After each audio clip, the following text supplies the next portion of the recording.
gente que emprende se come una mierda. Soy psicólogo, me licencié en el año 2001. Llevo trabajando como psicólogo en consulta por mi cuenta del año 2001 que terminé la carrera. Para ser un buen líder, ¿qué aptitudes debes tener? Un líder es un creador cuando se habla de líderes como Steve Jobs, en realidad el liderazgo de Steve Jobs se ejerce sobre la gente más inmediata de Steve Jobs, porque nota que está montando un iPhone en Shenzhen, en China, y que probablemente acabe tirándose por una ventana de la fábrica. El liderazgo de Steve Jobs le importa 7 camiones de polla. Me gustaría empezar desmontando los mitos más comunes de la psicología que todos creemos y que realmente no son así. La gente tiende a pensar, por ejemplo, que su carácter es una cosa formada y tú no tienes un carácter, tú tienes mucho. Tú eres un Andrés o eres una María José aquí y eres otra aquí y eres otra aquí según con quién estás, etcétera, y no pasa nada. Lo normal es que la mayoría de la gente se sobreponga sin secuela de eventos traumáticos, como sea atentados, catástrofes naturales. Entre el 85 y 90% de las personas no tendrán ninguna secuela.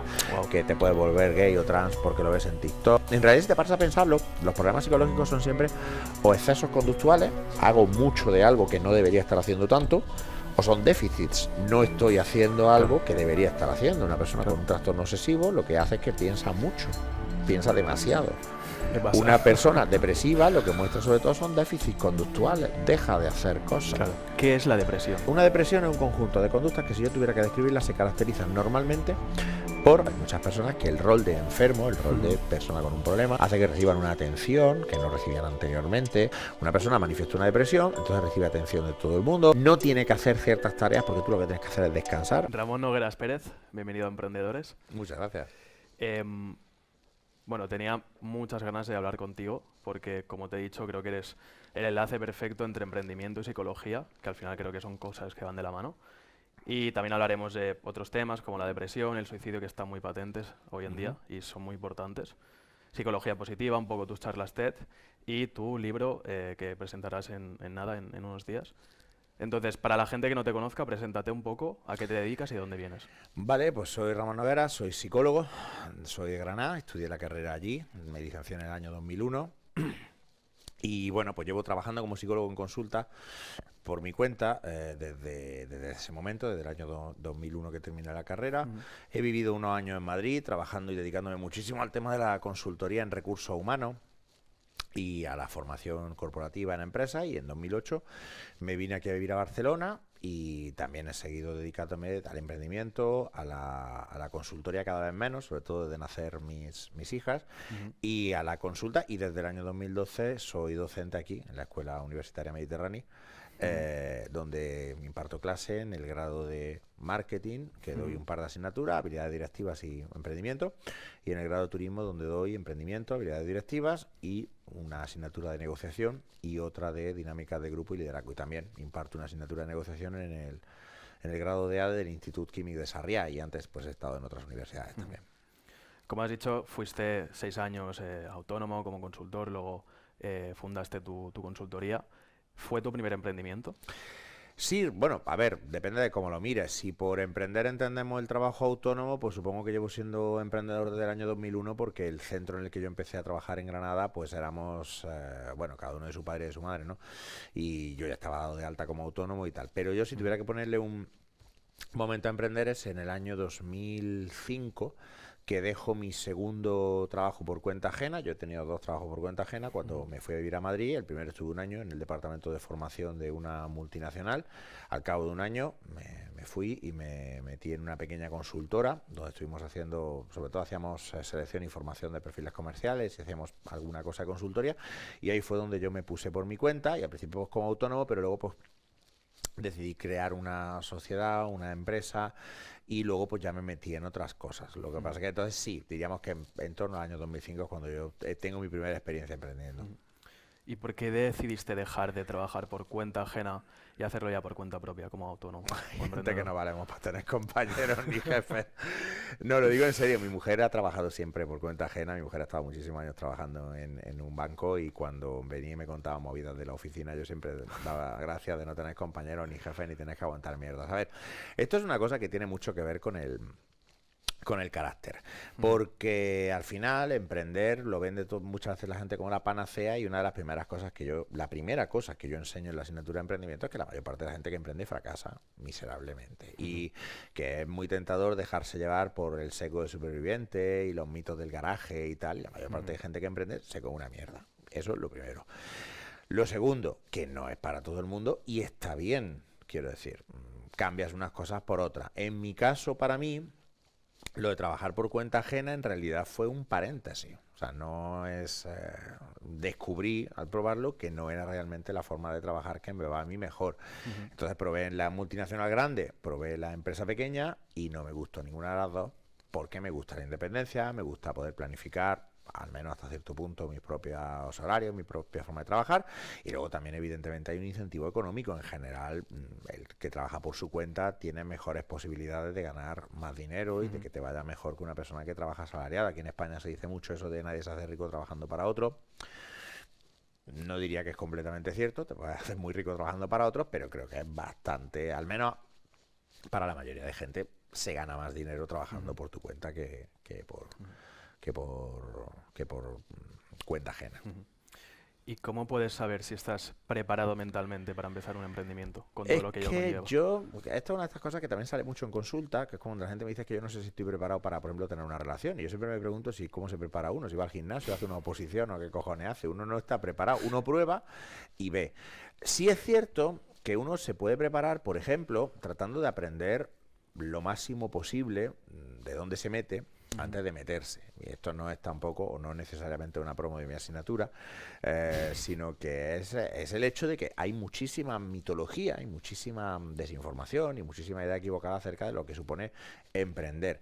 Entonces yo creo que la única preparación que puede ayudarte es tener claros muchos de los potenciales problemas, riesgos, etcétera, pero en realidad no lo vas a saber hasta que no te metes y no te ves en la situación, y hay que darle un tiempo además, porque evidentemente pues cuando tú emprendes ahí siempre hay que tener paciencia. Incluso ahora, que por ejemplo en mi sector, en la psicología, yo creo que los tiempos se han acortado mucho, desde que por ejemplo establece una consulta privada hasta que esa consulta tiene un flujo de consultantes, de clientes suficiente.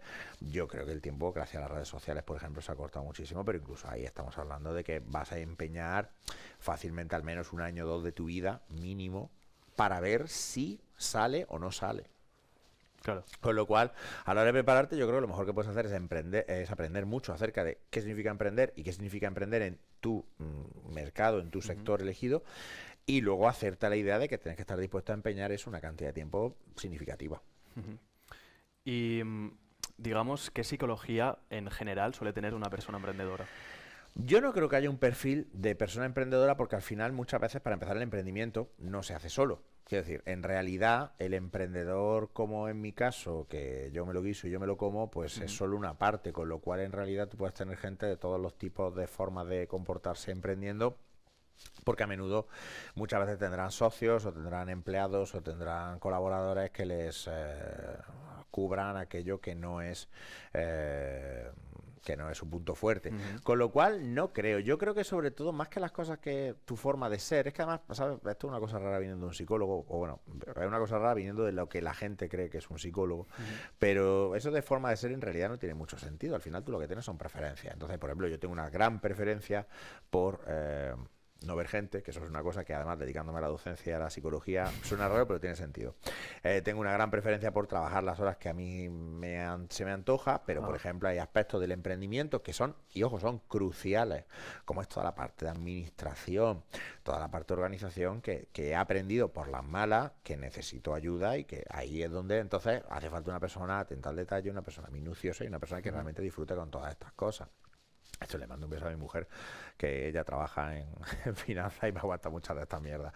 Entonces yo creo que lo que sobre todo tú tienes que tener claro, que valoras los aspectos positivos de emprender mucho más de lo que te preocupan los aspectos negativos de emprender. O sea, por ejemplo, yo, pues, no sé, por mi historia de aprendizaje, el tema de la estabilidad no es una cosa que me haya parecido nunca especialmente importante. Ahora quizá con la edad, pues un poco más, ¿no? Porque también tengo niñas y bueno, pues ya tienes gente a tu cargo, pues ya no te lo tomas igual. Pero por ejemplo, cuando yo tuve que mudarme de Granada a Madrid o de Madrid a Barcelona, yo no me lo pensé. A tomar por culo, pues me voy. Eso creo que es un factor predisponente porque el emprendimiento por naturaleza pues tiene unas incertidumbres que, al menos en apariencia, el trabajo por cuenta ajena no tiene, porque luego todo esto es una ilusión. Tú crees que tiene un trabajo fijo, mañana se descubre que tu jefe se ha levantado 500 millones de la caja, como le pasó a una de las cajas de ahorros en las que curraba a mi mujer, y que había un agujero de 500 millones y se planteó un área a tomar por culo la estabilidad. Quiero decir que eso de la estabilidad del trabajo por cuenta ajena también es una paja mental que no hacemos nosotros. Pero en la superficie al menos, es cierto que además te tiene que gustar el hacer muchas cosas diferentes, porque cuando eres emprendedor, sobre todo al principio, porque luego estas cosas pues las irás delegando, pues tienes que estar dispuesto a hacer pues, de contable, de vendedor, por ejemplo, te tiene que gustar tratar con la gente para vender, porque esa parte es importantísima y no se dice lo suficiente. Te tiene que gustar el afrontar montones de incertidumbre, de tener que estar aprendiendo constantemente cosas nuevas, el que aparezcan o no aparezcan cosas que pueden cambiar tu modelo de negocio, el mercado al que te dirige. Por ejemplo, la pandemia pues ha sido una muestra. Hay gente a la que afortunadamente en mi caso no nos ha tocado, porque bueno, todas mis actividades se pueden hacer online, con lo cual pues el cambio fue grande, pero no fue a peor. Y en cambio otros modelos de negocio, otros sectores, pues como el turismo y tal, pues han estado tocadísimos y bueno, y todavía se están recuperando. Entonces yo creo que sobre todo te tiene que gustar o tienes que tolerar bien la incertidumbre, te tiene que apetecer ser muy autónomo y, ojo, no digo con esto que sea malo, que haya gente, que hay mucha, que prefiere que le digan, no, tú ven a estas horas, ven a este sitio, haz estas tareas y tal. Eso es fantástico y no absolutamente nada malo que decir de eso. Pero claro, si eso es lo que tú buscas, entonces el emprendimiento pues no es para ti. Y hemos dicho que al final el emprendedor muchas veces está rodeado de personas que le complementan. Entonces, en este caso, para ser un buen líder, llevar bien un equipo de personas, ¿qué aptitudes debes tener? Bueno, hay muchísima literatura sobre esto, pero yo creo que un líder es, además de un organizador, en el sentido de distribuir tareas y asignar roles y decirle a la gente lo que tiene que hacer y tal, creo que un líder es, si tenemos que decirlo en un lenguaje más o menos coloquial, porque en el lenguaje técnico queda más feo, ¿no? Un administrador de contingencia. En el lenguaje coloquial yo diría que es un creador de narrativas. ¿A qué me refiero con esto? Un líder, aunque hay muchos modelos de liderazgo, una cosa que todos comparten es que los líderes cohesionan los equipos muchas veces a través de la creación de unas metas y de unos valores comunes. De forma que se genera esto que llamaban en francés esprit de corps, espíritu de cuerpo, ¿no? De unidad, el orgullo de ser parte de pues este equipo en vez de estar en cualquier otro sitio. Entonces yo creo que una de las actitudes que un líder tiene que tener es precisamente la de tener y saber transmitir una visión muy clara de dónde queremos ir y cómo hacemos las cosas. Y no solo en un sentido literal de hay que rellenar el documento 34F, sino en un sentido de estos son nuestros valores y esos valores son valores con los que tú te puedes identificar para que tú puedas sentir orgullo de formar parte de este equipo. Claro, esto también depende muchísimo del contexto, porque evidentemente cuando se habla de líderes como Steve Jobs, en realidad el liderazgo de Steve Jobs se ejerce sobre la gente más inmediata de Steve Jobs, porque él nota que está montando un iPhone en Shenzhen, en China, y que probablemente acabe tirándose por una ventana de la fábrica. Pues el liderazgo de Steve Jobs le importa 7 camiones de polla. El tío que está en la tienda de la maquinista de Apple, bueno, el líder, o como se llame el que está ahora después de Steve Jobs, que no me acuerdo porque no le importa a nadie. Tim Cook. Ese Tim Cook, pues no le importa a nadie. ¿Por qué? Porque en realidad el liderazgo también se transmite, en ese sentido es contagioso. Entonces, claro, hay gente que puede llegar a identificarse con los valores o con la idea de un líder, aunque no experimentan a ese líder directamente. ¿Pero por qué? Porque el líder ha creado una narrativa que se ha contagiado y se ha transmitido. A través de ese sentido, los líderes son como virus meméticos. Los líderes crean narrativas e historias que se difunden a través de la organización y la unen y la cohesionan, aunque en realidad tú no interactúas muchas veces con el líder, porque el líder está lejos o no está disponible a tu alcance. Entonces, un buen líder es un buen contador de historias, y un emprendedor al final es un buen contador de historias, porque tú lo que haces es venderle una historia a la gente para que compre tu mierda. Más adelante hablaremos de psicología positiva, pero sé que no eres muy fan de ello. No lo soy. Pero, ¿crees que un emprendedor para tener éxito tiene que ser optimista? sí o sí. Bueno, todos los seres humanos venimos, de hecho justo estaba hablando de esto en clase no hace ni media hora. Todos los seres humanos somos un poco optimistas y de hecho Ujú. la gente cuando es demasiado realista lo que le suele ocurrir es que se deprime. Entonces todos los seres humanos somos un poco optimistas de salida. Tú sabes este fenómeno por el cual, por ejemplo, el 80% de los conductores creen que está por encima de la media en habilidad de conducción, lo cual es imposible, evidentemente, ¿no? Creo recordar, no me hagan mucho caso porque estoy tirando de memoria, que había por ahí un estudio que decía que en España el 75% de los políticos, el Ajá. 75% de los políticos consideraban que su honradez estaba por encima de la media. Que a primera vista es un descojono, cuando luego corren los números, porque hay además muchísimos sesgos y muchísimos fenómenos curiosos con respecto a la estadística. No tanto que la gente mienta con estadísticas, como que es que no somos muy buenos procesando la estadística. En realidad tiene mucho más sentido el que parece, porque es que el 75% de los políticos no son precisamente los que tú ves en las noticias, son muchas veces concejales y gente que curra por cero sueldo o unos sueldos que no justifican esas Ujú. corrupciones. Con lo cual, en realidad puede que no sea tan disparatado. Pero lo cierto es que tendemos a tener mucha confianza en nosotros mismos. Entonces, evidentemente, hace falta un cierto optimismo, porque si no, no te metes. Pues lo primero que yo hago en clase, la primera clase de emprendimiento, es fundirle los plomos a la gente diciendo en los mejores negocios, los más seguros, de acuerdo con los datos del censo americano, Ujú. del censo de Estados Unidos, la oficina del censo de Estados Unidos, el sector donde donde mayor tasa de supervivencia hay a 5 años de empresas que inician su actividad es la minería. Por lo visto, la minería es de los sectores más seguros, en el sentido de que es más probable que tu negocio perdure a 5 años vista. Y ¿Por la qué tasa de eso? supervivencia, Ajá. es de un 51. O sea, que es que tienes casi un 50%, un 50% de posibilidades de palmar, siendo un negocio de lo más seguro. Las tasas de Ajá. supervivencia a 5 años en sectores como el servicio están en torno al 30 y algo por ciento, o sea, el 60 y pico por ciento de los negocios fracasan. Entonces, Ujú. claro, hace falta un optimismo elevado para meterte en una cosa que, si te informa un poco, sabes que lo más probable es que no te salga, Ujú. y persistir en ello Ujú. a pesar de las dificultades. Claro, también esto va un poco en función de tu definición de éxito. Si tu definición de éxito es voy a montar un negocio que me permita ganarme la vida con un determinado estándar y con eso ya he triunfado, los números son mucho mejores. Ujú. Si por éxito entendemos, pues forrarme, crear una startup de estas que llaman unicornios, que luego yo la revenda por 800.000 millones o lo que sea, pues evidentemente eso lo consigue mucho menos gente. Yo creo que el optimismo está bien, pero tiene que estar atemperado por un realismo. O sea, yo siempre una cosa que hablamos en toma de decisiones es ser optimista y tener un plan B. Ujú. Ser optimista y, de hecho, cuando hablamos de toma de decisiones y los sesgos que afectan a la toma de decisiones, una de las cosas que enseño son varias estrategias para combatir esos sesgos, y uno de los sesgos que hay que combatir es el exceso de confianza.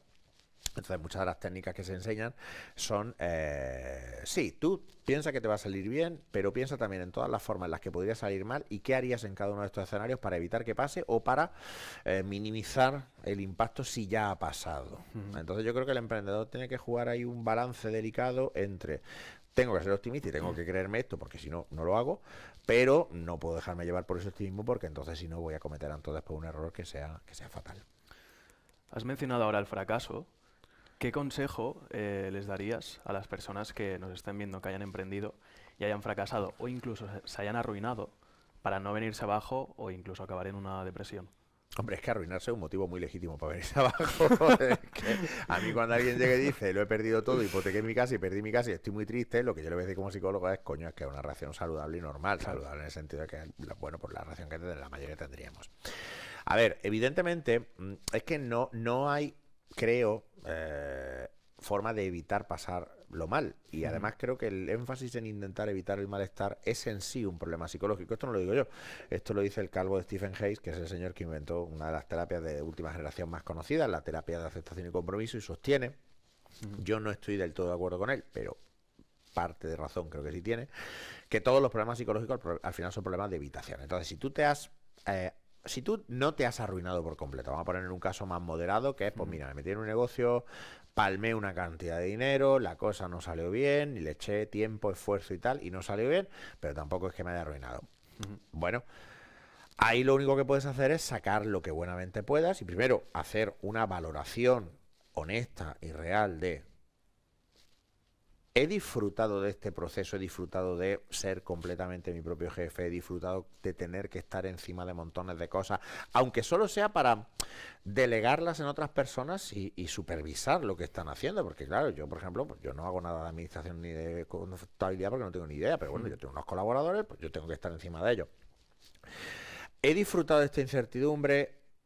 Si es así, no descartes volver a intentarlo, porque bueno, pues sí es cierto, hay personas que fracasan una vez y la segunda o la tercera tienen éxito, también hay gente que no termina nunca de despegar, eso lo tienes que saber. Si el proceso fue agónico, si el tema de tener que estar encima de todas estas cosas, todo esto fue muy aversivo para ti, entonces ya está, no tienes por qué volver a hacerlo.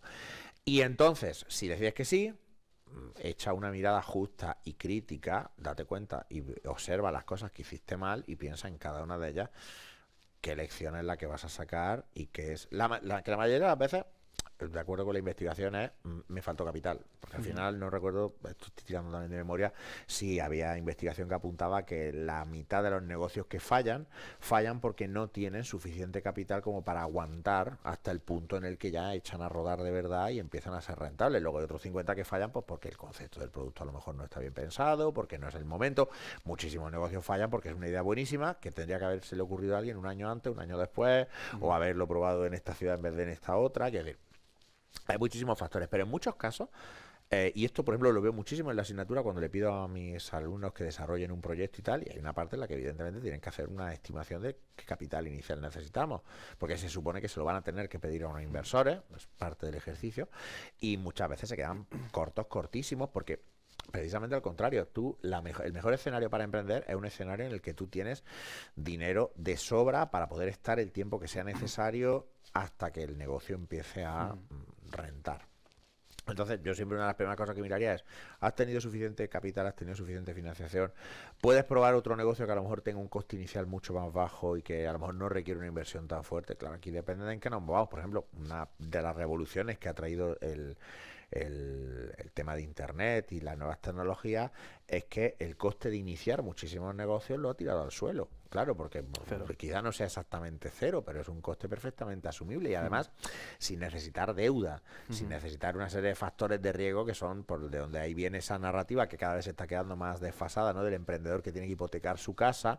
Bueno, pero es que si yo empiezo un negocio, por ejemplo, basado en una página web y basado sobre todo en servicios, pues muchas veces el coste va a ser, pues sí, el hosting de la página web, el dominio, el diseño de la página web si yo no sé hacerlo, pero claro que hablamos de costes que son muy asumibles y que luego a lo largo del tiempo no te van a generar deudas. Si no te va bien, pues chapas y ya está. Entonces también es cierto que eso, el riesgo se ha reducido un montón. Hay la posibilidad de trabajar con proveedores de muchos países a unos precios tiradísimos. Por ejemplo, tengo un estudiante que ha desarrollado un proyecto, lo ha desarrollado de verdad, basado en unos chips NFC, y cuando me dijo lo que costaba cada uno de esos chips, se lo hacían en China y lo que costaba es que era ridículo, quiero decir, que eso ha bajado una barbaridad.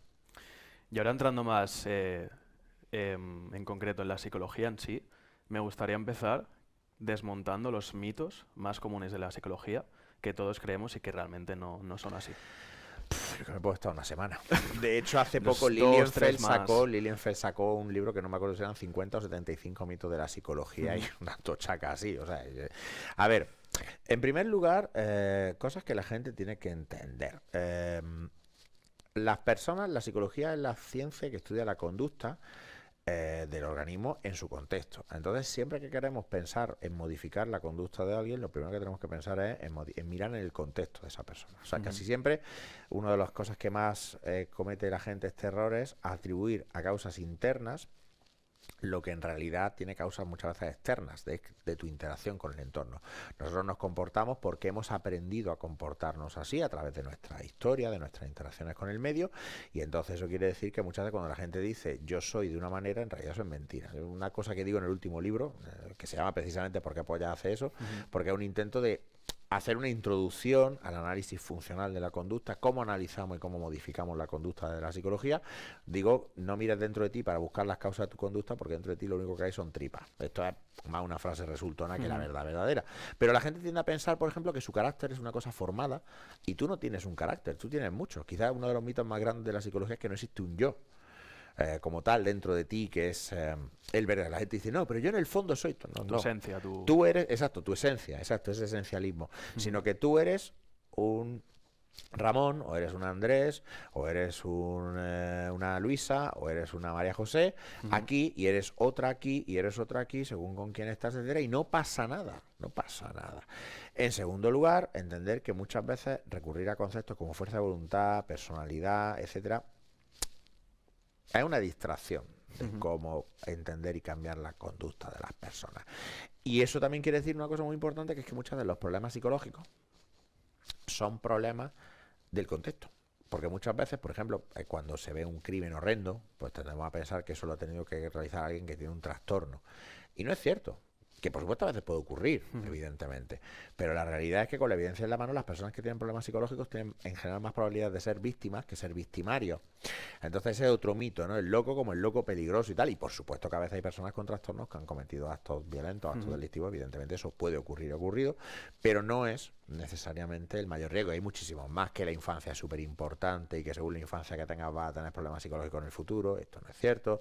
Que un evento traumático puede desencadenar un problema psicológico. Esto casi nunca es así. De hecho, lo normal es que la mayoría de la gente se sobreponga sin secuelas de eventos traumáticos, como puede ser atentados, catástrofes naturales. Entre el 85 y 90% de las personas no tendrán ninguna secuela.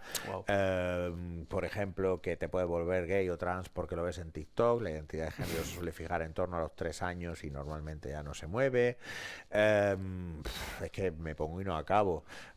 Cosas que la gente suele creer, por ejemplo, así, que tenemos libre albedrío. Yo creo mucho en el libre albedrío, Pues en que tus decisiones son las que te van a llevar a donde tú llegues. Pues ¿no? tengo malas noticias para ti. Interrumpimos un segundo de nada el episodio para desvelaros lo que os dijimos en el anterior episodio, el de Lluís Feliu. Os íbamos a desvelar su edad y aunque no lo parezca, tiene nada más y nada menos que 40 años. La verdad que se conserva como un pincel. Y si no habéis visto aún el episodio anterior, os animo a que lo hagáis, porque ahí os desvela el secreto de su juventud eterna. Seguimos con el episodio. No tenemos libre albedrío. No tenemos libre albedrío en el sentido romántico de conducta no controlada, no sujeta a control. Toda conducta está sujeta a un control, pero ese control normalmente es contextual. Entonces tú haces las cosas que haces porque en tu entorno se dan unas señales que te indican que tu conducta va a tener unas consecuencias que tú estimas como preferibles, ya sea porque consigues algo o porque evitas algo. Entonces, ¿se puede hablar de libertad del conductismo? Sí, lo que pasa es que no en el sentido, no en del mismo modo que, por ejemplo, castigo en psicología no significa lo mismo que castigo en el lenguaje cotidiano. Una operación de castigo en psicología es simplemente cualquier cosa que reduce la probabilidad de una conducta futura, pero no necesariamente implica la aparición de consecuencias aversivas para la persona. Tú puedes castigar a alguien sin ponerle la mano encima. De hecho, mira, otra gilipollas muy típica de la mitos: educar sin premios ni castigo. Eso es imposible. Imposible, completamente imposible. Eso es absurdo. Si a un niño llega, me presenta un ejercicio y yo le digo, este ejercicio es correcto, eso es un premio. Ya está. 100%. Y si yo le digo a un niño, ese ejercicio es incorrecto, eso es un castigo, porque estoy reduciendo la probabilidad futura de que el niño realice esa conducta. Otra cosa, por supuesto, es que yo no le dé una hostia. Vale, pero lo estoy castigando igual. Si yo a un niño le digo, esa conducta está mal, eso es un castigo, claro, un castigo verbal. Entonces, pues cuando dice la gente, no, es que hay que educar sin premio ni castigo, digo, ¿cómo cojones hace eso? Entonces no educas porque no hay aprendizaje posible. Todo nuestro aprendizaje está basado en las consecuencias de nuestras conductas. De cara al emprendimiento esto es muy interesante, porque el emprendimiento está rodeado de mitos que muchas veces hacen que la gente sea insensible a las contingencias. Cuando decimos que es insensible a las contingencias, lo que queremos decir en psicología es que un organismo es insensible, no responde a las consecuencias de su acto. En el caso de lo humano, normalmente esto es porque hay una regla verbal, en este caso un mito, que nos dice qué es lo que debería pasar y nos impide entrar en contacto con lo que realmente está pasando. Esto ocurre mucho en muchos problemas psicológicos. Por ejemplo, una persona que tenga miedo a hablar en público puede tener una serie de reglas verbales que digan: si hablo en público haré el ridículo, si hago el ridículo perderé el trabajo, la gente se reirá de mí, me rechazarán, eso es terrible, por lo tanto debo evitar hablar en público. Esa regla verbal es tan fuerte que la persona no se pone en contacto con las contingencias, con las consecuencias reales de hablar en público, que probablemente serían, pues mira, no has dado la charla de la vida de nadie, pero tampoco la gente te ha tirado piedras y de hecho a lo mejor pues alguna cosa la has hecho bien y la gente te lo dice, entonces te animas y vuelves a probar y pues, poco a poco vas cogiendo soltura. Entonces, con respecto al emprendimiento, hay muchísimos mitos que se convierten en reglas verbales que precisamente además vuelven la conducta más rígida, en vez de ser lo que psicológicamente se considera positivo, que es una conducta flexible. Que flexible quiere decir, sin más, adaptarte a las circunstancias de tu entorno, aceptar tu entorno como es y tratar de pues moldear tu conducta de la forma más más provechosa posible para ti el entorno en el que estás. Entonces, de hecho, muchos problemas psicológicos se pueden considerar problemas de rigidez, de tener unas normas internas, unas reglas verbales muy rígidas que causan infelicidad porque chocan constantemente contra lo que sucede en la vida real. De hecho, dices que los psicólogos, hablando de conducta, sois modificadores de conducta. ¿Cuál es Sí. el caso más extremo que te ha entrado a tu consulta? Hombre, es que yo, y ¿qué me pasa en consulta? No puedo hablar. No, totalmente quiero decir. No con nombres y Vale. apellidos, obviamente, No, no, pero no. el cambio de conducta más radical que has conseguido en un paciente. con Hombre, tus terapias. vamos a ver. En todos los cambios de conducta, si te para a pensarlos, son radicales. En el sentido, no digo esto por evitar la respuesta, sino porque para partir de una base, que es que los cambios de conducta, muchas veces cuando la persona llega a consulta, llega después de muchísimo tiempo teniendo el problema. Yo no tengo datos, al menos a mano, hace muchísimos años, cuando estaba empezando, leí algunos, pero a veces tú a saber si ahora también es verdad que ha cambiado mucho mejor, especialmente la reducción del estigma de ir al psicólogo. Entonces, claro, cuando yo empecé, tú piensas que yo empecé hace 20 y algo años, ir al Sí, psicólogo era una luego cosa estabas loco que, antes, no, claro, y que se guardaba muchas veces en secreto, y ahora, pues hombre, mucha gente habla abiertamente de ello, incluso alardea, la gente se manda a terapia con una alegría que flipa. Ya de entrada quiero aprovechar para decir, no todo el mundo tiene que ir a terapia, esa es una idea de mierda. Te lo iba a preguntar eso. La mayoría de la gente no tiene que ir a terapia. Tú tienes que ir a terapia si tienes un problema concreto que te esté causando malestar o que esté causando sufrimiento a otros, ve a terapia. Pero si no tienes un problema, de verdad.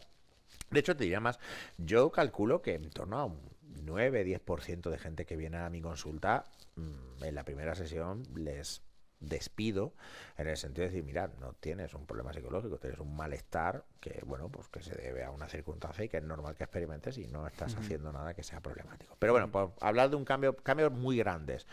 Pues hombre, yo en 20 y algo años, pues gente que ha salido de pozos muy hondos de depresión y que han rehecho sus vidas, relaciones de pareja muy deterioradas que hemos conseguido reparar hasta el punto de, bueno, pues de llegar a unos niveles de satisfacción incluso superior a los de la aparición del problema.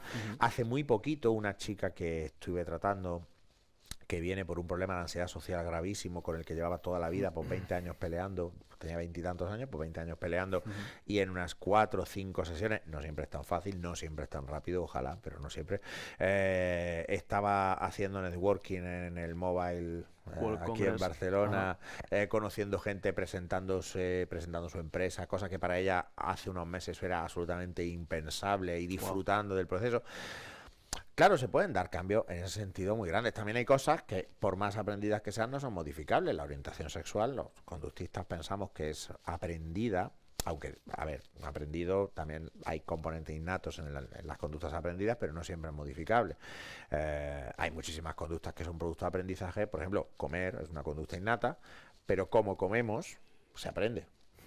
¿Qué es un alimento aceptable o no? Se aprende.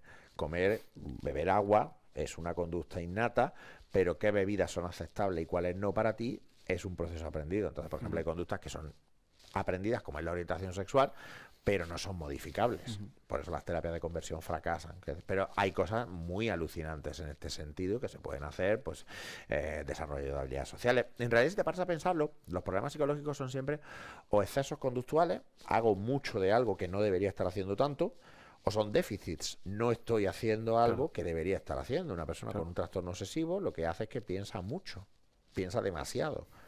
Una persona depresiva lo que muestra sobre todo son déficits conductuales, deja de hacer cosas. Claro. Entonces al final tú lo que haces es ayudarles a jugar con esas conductas para que o reduzcan la frecuencia o eliminen en algunos casos las conductas que son indeseables para ellos, o que aumenten conductas que a lo mejor no están realizando o no están realizando suficientemente. Y falta de autoconocimiento quizás también, ¿no? Es que el Puede autoconocimiento es una cosa muy complicada, pero te explico por qué. A mí el autoconocimiento me parece una meta nobilísima, y me parece fantástica. De hecho, parte de mi trabajo es intentar convertir a mis consultantes y a mis alumnos en analistas de su propia conducta. Pero claro, es que la gente confunde el autoconocimiento con la introspección, y son cosas muy diferentes. Autoconocimiento es entender cuáles son las variables, y esto tiene que ver con el libre albedrío, cuáles son las variables que controlan tu conducta. Entonces, si tú sabes, por ejemplo, por qué pasas tantísimo tiempo mirando Instagram, eso es autoconocimiento. Pero ese autoconocimiento no tiene que ver con la introspección, que es lo que ocurre cuando tú empiezas a pensar, ¿por qué he hecho yo esto? Pues yo creo que he hecho esto porque en el fondo yo lo que quería, no sé qué. Eso es literatura. Eso es una paja mental que tú haces, además, generalmente te mientes. Pero si tú, por ejemplo, eres capaz de decir, yo miro mucho Instagram, ¿por qué? Pues porque he observado que yo miro Instagram mucho cuando estoy aburrido, porque cuando estoy con mis amigos no siento la necesidad de mirarlo. Lo miro sobre todo cuando estoy ansioso, por tanto puede ser una conducta de reducción de la ansiedad, una conducta de evitación escape. Y además lo miro mucho porque tiene un diseño en el que se incluyen una serie de mecanismos, pues por ejemplo, las notificaciones están diseñadas de tal forma que son estímulos discriminativos potentes. Además, cada vez que pongo una foto, recibo me gustas, recibo comentarios y otras formas de reforzamiento social que me gratifican y entonces hacen que yo lo busque, porque por ejemplo cuando pongo una foto y nadie me hace ni puto caso me siento muy mal. Eso es autoconocimiento, pero fíjate que en realidad es un análisis funcional que no es diferente al que tú podrías hacer de una rata en un laberinto. En el sentido de por qué la rata está discriminando este camino por el laberinto en vez de este otro, pues porque el reforzador está más cerca por este camino que el otro. Entonces, claro, el autoconocimiento es una cosa fantástica, lo que pasa es que no suele ir por donde la gente se cree. Entonces, por ejemplo, cuando la peña dice, es que esta persona que está deprimida, por ejemplo, y no sale, pero sabe que debería salir, claro, pero a lo mejor esta persona está experimentando una ganancia secundaria. Por ejemplo, hay muchas personas que el rol de enfermo, el rol de persona con un problema, hace que reciban una atención que no recibían anteriormente, o que con esto no quiere decir que una persona que tiene una depresión lo hace simplemente para que le echen cuenta, o para que le hagan casito, vamos, no sobresimplificar, pero es una posible ganancia secundaria en algunos casos. Una persona manifiesta una depresión, entonces recibe atención de todo el mundo, no tiene que hacer ciertas tareas porque tú lo que tienes que hacer es descansar. Hay veces que sin querer reforzamos las conductas que no queremos. Por ejemplo, una persona que cuando está deprimida llora mucho y siempre que llora se le anima que llora, estamos reforzando esa conducta de llorar. Que puede ser bueno, que puede ser bueno, ojo. Es que además otra cosa que aprende en psicología es que casi todo depende. No hay blanco negro, es todo grises. Claro, saliéndonos de ciertos casos extremos, pues esa conducta de llorar a veces puede ser una conducta beneficiosa para la persona y otras veces puede ser una conducta contraproducente para la persona. Y cuando es contraproducente, a lo mejor la está manteniendo su entorno. Claro. Y sus amigos o sus seres queridos que están con toda la buena intención tratando de aliviarle, a lo mejor lo que deberían animarle gentilmente a que, bueno, si tienes que llorar, llora, pero luego ponte a hacer cosas que sean buenas para ti. Y muchas veces a lo mejor le dicen, no, quédate en casa, bueno, si no te apetece salir, no salgas, cuando a lo mejor eso va a llevar a medio o largo plazo a que se sienta peor. Ahí es donde entra ese autoconocimiento, porque además ese autoconocimiento es el que te va a permitir decir, pues mira, si me doy cuenta que estoy, por ejemplo, pasando demasiado tiempo en Instagram y entiendo por qué, pues puedo buscar otras conductas que sustituyan la conducta de mirar Instagram y que sean más provechosas para mí o estén más alineadas con mis valores, o puedo desarrollar procedimientos para limitar el tiempo que paso en Instagram y entonces usarlo pues en hacer otras cosas que a mí me vayan mejor. Porque eso, mirar Instagram en sí mismo, ¿es bueno o es malo? Pues depende.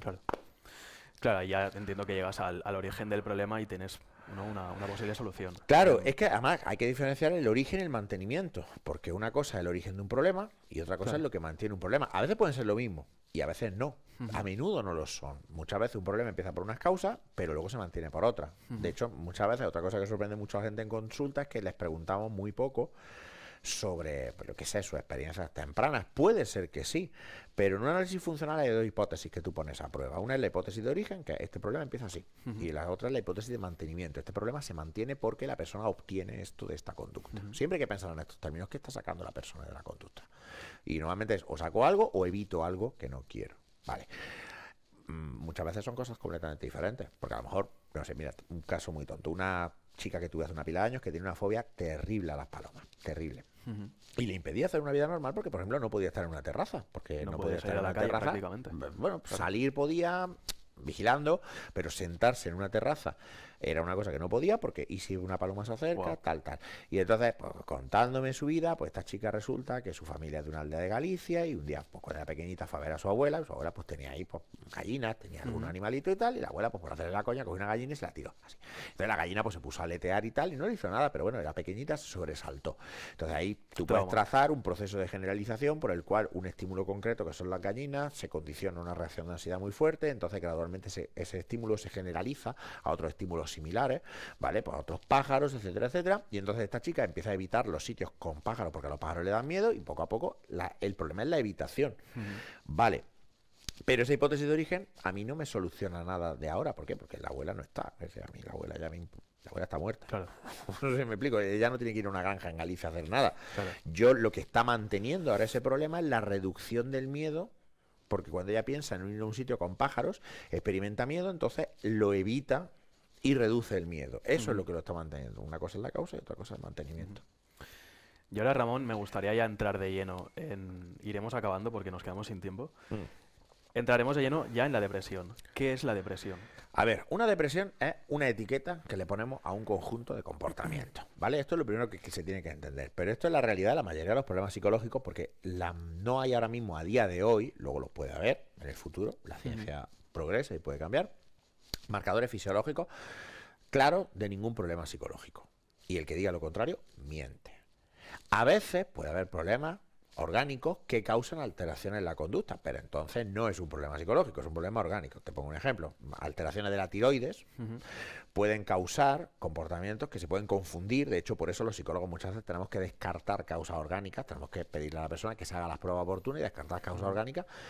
Síntomas que pueden confundirse, por ejemplo, con la ansiedad, en el caso del hipertiroidismo. Y de hecho me ha pasado alguna vez venir una persona con una ansiedad de inicio repentino, sin causa clara, tal, empezar a trabajar y un día, pues por una cosa o por otra, haces una prueba y decir, hostia, es que tiene hipertiroidismo. Pues todo es lo que tienes que ir al endocrino y tratándote eso, se acaba el problema. Pero bueno, hablando de un problema puramente psicológico, uno en el que descartamos causa orgánica, consumo de sustancias, porque a veces, por ejemplo, pues el consumo de drogas puede desencadenar a veces por brotes psicóticos. Cosas así, pues entonces es un conjunto de etiquetas, de conductas que le ponemos una etiqueta. Y decimos, vale, pues fíjate que este es el problema que tienen las etiquetas diagnósticas, que es la circularidad en la definición. Porque tú llegas y dices, vale, esta persona tiene una depresión. ¿Por qué? Porque se comporta así, así, así, así, así. Vale, pero ¿por qué se comporta así, así, así, así, así? Porque tiene una depresión. O sea, en realidad no estoy explicando una polla. Vamos a poner un ejemplo para que se entienda. Una depresión es un conjunto de conductas que, si yo tuviera que describirlas, se caracterizan normalmente por una inhibición conductual, esto es, la persona deja de hacer cosas, que conlleva además la pérdida del acceso a reforzadores naturales, esto es, gratificaciones que se encuentran en el entorno. Y María Jesús Frosán tiene un libro precioso que se llama Tratando depresión, que pone un ejemplo que a mí me parece que es paradigmático de qué es y qué no es una depresión. Imagínate un músico, un señor que hace recitales de piano, ¿vale?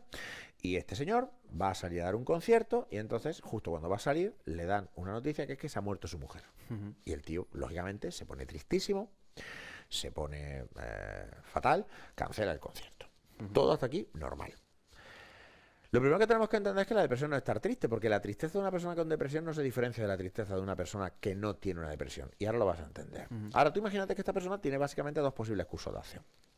Vamos a suponer que esta persona se da a sí misma un tiempo y durante ese tiempo pues cancela los conciertos inmediatos, ¿vale? Pues si yo tenía 6 conciertos este año, pues a lo mejor los cancelo. Pero luego poco a poco pues empieza a volver a ensayar, empieza a volver a poquito a poco, empieza a volver a dar recitales, aunque me cuesta mucho porque me duele, hago un esfuerzo por retomar las actividades que yo realizaba antes con mi mujer, aunque me supone afrontar un malestar significativo, pero poco a poco la voy realizando, me mantengo rodeado de mis amigos y trato de hacer cosas con ella, aunque a veces me cuesta, aunque a veces esté muy triste y tal. Pues claro, de esta persona diremos que está triste, pero no diremos que tiene una depresión. Vale, ¿por qué? Porque esta persona se ha comportado de una forma que ha mantenido el acceso a actividades que eran importantes, valiosas para ella. Ahora vamos a suponer otro curso de acción. Esta persona cancela todos sus conciertos y además decide que, como está muy triste, no quiere ver a nadie, y decide que, como está muy triste, va a dejar de ensayar, que era una actividad porque le hacía muy feliz, y va a dejar de ver a sus amigos. ¿Qué va a pasar? Esta persona va a perder acceso a todos esos reforzadores, a todas esas gratificaciones que tenía. Aquí, pero un reforzador no es necesariamente una gratificación, estoy simplificando esto muchísimo para que se entienda. Técnicamente esto no es correcto, así que ya lo dejo dicho. Entonces, ¿qué pasa? Si yo no tengo acceso a estas gratificaciones, mi estado de ánimo empeora. Entonces, como mi estado de ánimo empeora, me siento peor. Como me siento peor, tengo todavía menos ganas de hacer cosas. Pues, con lo cual, hago menos cosas, con lo cual me siento peor. Y así voy entrando en un círculo vicioso donde esa conducta de evitación se ve reforzada en el momento por... claro, tú a mí me dices, Ramón, ¿qué te pasa si salimos y hacemos una cerveza? Y yo pienso, hostia, ahora tengo que salir y tengo que vestirme y tengo que hablar y me van a preguntar cómo estoy y no quiero decirlo. Claro, a mí todo eso se me antoja un malestar grandísimo. Entonces me lo evito, no voy. Pero claro, a medio y largo plazo, el bienestar que a mí me habría podido dar, estar un rato con mi amigo, tomar una cerveza, tampoco lo tengo. Fíjate, pero en todo momento, esto que hace la persona tiene sentido, tiene una función. ¿Por qué? Porque esta persona está evitando un malestar. Claro, a medio y largo plazo, una estrategia de mierda. Igual que el que bebe para olvidar, como dice la canción y como dice el dicho común, su conducta es perfectamente funcional en el sentido de que beber hasta cierto punto le permite evitar malestares. Claro, a medio y largo plazo las consecuencias son otras. pero tiene sentido. Muchas conductas que tildamos de trastornadas, irracionales y tal, no lo son. Son conductas funcionales. Por eso tampoco me gustan mucho los términos de adaptativo. Una depresión es un intento de adaptarse al contexto que sale regular, pero es adaptativo. Cuando dice una conducta disfuncional, no. Todas las conductas son funcionales. Precisamente para entender la conducta humana, tenemos que entender el para qué de la conducta. De nuevo, la función no es tampoco exactamente el para qué. Estoy diciendo esto para que me entendáis. Realmente decir la función es el para qué es técnicamente incorrecto. Pero bueno, esto ya son moviditas en las que no nos da tiempo a meter. Entonces, cuando hablamos de depresión, lo que hablamos es que hay una persona que por circunstancias de su entorno, a menudo pues porque hay una pérdida de acceso, pues una ruptura, un duelo, un despido, una pérdida de acceso a reforzadores, empieza a adquirir un patrón de conducta de evitación que le sirve en ese momento para minimizar lo que percibe como una potencial pérdida, pero que, claro, a medio y largo plazo mantiene el estado de ánimo decaído que solemos asociar con la depresión, etcétera. Claro, a medida que esto profundiza, pues ahí pueden aparecer ya cosas como la ideación suicida y otras consecuencias que tiene la depresión, que ya son muy severas. Y ya acabando, últimas 2 preguntas. Eres uno de los pocos privilegiados, porque al final quien da charlas TED son muy poquitos. ¿Cómo son realmente las charlas TED por dentro? ¿Tienes libertad de guión total? ¿Te dicen de lo que tienes que hablar? Maticemos. Es una charla TEDx que no es exactamente una charla TED, porque es una charla que está autorizada y sigue las normas de TED, pero no es una charla TED oficial. Este es el primer chasco que tú te llevas, porque yo cuando di la primera charla TED aquí en Madrid, yo iba flipadísimo, le digo, no, bájate, que esto es un poco, no te voy a decir la versión de Hacendado, porque tampoco eso, pero que no es el evento TED. Evento TED no hay más que uno, que es el gordo, al que va gente como Al Gore y tal, y donde un pringao como yo no ve jamás. Entonces ya está. Bien, dicho esto. Un evento TED es un evento muy regulado. Es un evento muy regulado en el que está muy delimitado. Por ejemplo, no se pueden decir tacos, que esto parece una pollada, pero para mí es un movidón. No se pueden decir tacos. Normalmente la duración está muy medida y además ha ido a la baja, cosa que yo creo que es un error, porque las primeras charlas TED empezaban siendo charlas de 18 o 20 minutos y ahora ya hay eventos en los que las charlas van por 6-7. A mí eso me parece un poco un disparate. Entiendo que a veces en algunos formatos la divulgación en 10 minutos o menos puede tener sentido, pero yo no me compro eso de que sea necesariamente mejor y creo que hay temas que, hombre, no digo que tenga que estar 2 horas, pero merecen temas. Entonces, muchas veces está además medidísimo el tema de movimiento y tal. Te exigen que presentes un guión. Ese guión es revisado. Ellos además, si lo ven necesario, a veces que no, te pueden poner también una especie de coach, pues para que te ayude a ensayar, te ayude con el tema de la oratoria, etcétera, etcétera. También eso es más opcional. Es un evento que está muy todo muy medido. Hay que ensayar, no se deja nada al azar, no se deja. Y eso para mí fue curioso porque yo soy una persona bastante, no te voy a decir improvisacional, porque hombre, yo siempre voy a una charla con un esquema más o menos de lo que voy a contar, pero yo la primera vez que preparé un guión fue para la charla TEDx de Madrid. Yo no había hecho una cosa de esa en mi vida y no sabía ni por dónde empezar, ¿sabes? Además hay que medirlo para que te ocupe exactamente el tiempo que te tiene que ocupar. El contenido de las diapos está miradísimo, quiero decir, tiene que ser todo muy para todos los públicos, etcétera. O sea, está muy regulado, muy regulado. Es una experiencia muy bonita, ojo. A mí las 2 veces que me han invitado he dicho que sí, encantado, porque es una experiencia chula y luego a nivel de difusión y tal está guay. Creo que la marca se ha devaluado un poco porque tampoco se ha controlado, por ejemplo, tanto el rigor como quizás sería necesario. Hay charlas TED que son de las más vistas que hay, que son completos bulos. Como la segunda más vista, ¿no? Como dijiste. Efectivamente, la charla de las Power Poses, que es de las charlas más vistas de la historia, es una charla que es una completa soplapollez. Y ha habido gente yo vi una charla TED, no sé si era TEDx o era TED oficial, pero que era sobre cómo lavarse las manos, que decía, me cago en Dios, o sea, colega, córtate un poco, ¿no? Y creo que, además, creo que tiran demasiado para todo el rollo coach motivacional, psicología positiva y tal. Pero bueno, hay mucho, con lo cual, claro, también hay algunas que son buenísimas y hay un poco de todo. Y ya para acabar, has mencionado antes que va a salir tu tercer libro. Sí. ¿Puedes repetir cómo se titula y de qué va? Mi tercer libro es un poco meterme en berenjenales. Mi editor quería que hiciera otra cosa, porque yo el primer libro que saqué fue Porque creamos en mierdas, y salió justo además 2 días antes del inicio del confinamiento, y ya vamos por la 16ª o 17ª edición. Wow. La verdad que no, a ver, yo creo que el libro está bien, ¿vale? No te voy a decir, no, el libro es una mierda. Yo creo que está bien, creo que está bien escrito, pero creo que hay una parte de suerte, que es que justo salió antes del confinamiento y cuando empezaron todos los fenómenos extraños de gente negando las vacunas, gente negando la COVID, conspiraciones de toda índole, que siempre han estado ahí en realidad. Pues claro, mucha gente se quedó con el culo torcido y decir, pero ¿cómo vas a negar que existe una pandemia y tal? Claro. Y entonces, pues claro, ese libro estaba justo ahí en ese momento. O sea, que yo creo que gran parte de su éxito es el haber aparecido en ese momento y no pasa nada, ¿eh? También creo que está bien comprar el libro. Pero luego, el segundo lo saqué, ¿por qué compramos la burra? Un libro sobre persuasión. Un libro sobre... Vale, el primer libro explica por qué a veces desarrollamos ideas raras, por qué a veces creemos en cosas raras y por qué además mantenemos tan contra viento y marea esas creencias. El segundo viene a ser cómo nos meten esa idea en la cabeza, cómo podemos persuadir y detectar cuando nos están persuadiendo, porque la persuasión al final es una herramienta, puede usarse para el bien o puede usarse para el mal, en sí no es bueno ni malo. Yo de hecho siempre digo que es bueno aprender este tipo de cosas, aunque solo sea para identificar cuándo se están usando contigo. El tercero, mi editor quería que fuese el que va a ser el cuarto, que se va a llamar ¿Por qué te vas a divorciar? Y es un libro sobre relaciones de pareja, terapia de pareja y todo esto. Pero me apetecía mucho hacer este que se llama ¿Por qué polla hace eso? Y el título es, por un lado, un homenaje a mi tierra, ¿no? Porque en Granada, pues como dicen, tenemos siempre la polla en la boca, siempre estamos usando la palabra polla, pato, polla es una palabra polisémica en Granada, absolutamente. Y segundo, porque la pregunta fundamental de la psicología es ¿por qué haces eso? Yeah. Claro, y no, ojo, tanto lo extraño, ¿no? Yeah. Por ejemplo, ¿por qué bebes tu propio pis? Que salió el otro día una diciendo que para curarse la miopía había que echarse orina en los ojos. Por favor, no echéis orina en los ojos. Pero también incluso para lo cotidiano, ¿por qué me gusta lo que me gusta? ¿Por qué prefiero hacer las cosas así y no así? Entonces el libro pretende ser una introducción. De hecho, al final del libro hay una lista de libros para profundizar si te interesa aprender sobre este tema. El mío es una muy básica introducción, es completamente divulgativo a todo esto que te he explicado de análisis y modificación de conducta, cómo aprendemos a comportarnos, qué es el condicionamiento clásico y operante, cómo se forman los gustos, por qué hacemos cosas que a veces no tienen sentido. Por ejemplo, en la portada se ve un tío a punto de morir por selfie. ¿Por qué la gente hace estas cosas?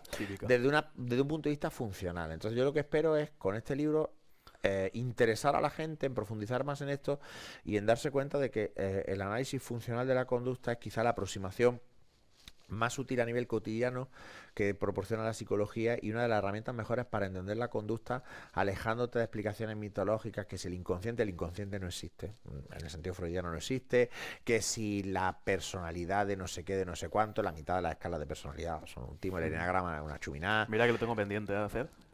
El enneagrama. Pues hazte un horóscopo, una carta astral, da lo Un mismo. Horóscopo antes con un enneagrama. Valen lo mismo. Sí. Es decir, si te gusta O sea, que más... no tiene si- credibilidad. Claro, es Vamos. que te haga más gracia. ¿Qué prefieres, ser un Leo o ser un 5? Ya está. Es que te hace más gracia eso. Hazte el horóscopo chino. Mira, yo tengo tatuado un dragón porque el horóscopo chino de mi hija mayor, que también lo comparte conmigo, porque un dragón mola, ¿sabes? Ajá. O sea, ya está. Entonces, creo que va a ser muy útil además para entender cómo modificar tu comportamiento o el de otros, ayudarles. Por ejemplo, pues quiero desarrollar un hábito, quiero cambiar un hábito que tengo. Quiero pasar menos tiempo mirando el móvil, quiero hacer ejercicio. Pues este libro te puede ayudar. De todas formas, a los estudiantes de Mediterráneo sí les quiero comentar que mis 2 libros anteriores están en la biblioteca, la universidad tuvo la amabilidad de comprarlos y este tercero estará también disponible, ¿vale? Así que si os interesa, yo creo que es una muy buena introducción, aunque luego pues para profundizar hay textos más técnicos que los nombro en el libro para quien quiera que se anime, que los consulte. Ramón, me quedaría 3 horas y media hablando Sí, contigo. pero yo tengo que comer. Tienes que comer, tenemos que comer todos. Nos hemos quedado sin tiempo. Me gustaría que los alumnos o quien vea el vídeo que dejen comentarios si les gustaría verte de nuevo con un poco más de tiempo y poder profundizar más en temas como psicología, como hemos dicho, depresión, psicología positiva y cosas que nos hemos quedado en el tintero. Será un placer. Y nada, muchas gracias por tu tiempo. Ha No, sido un gracias a placer. vosotros por invitarme, ha sido un gustazo. Y muchas gracias. Un abrazo.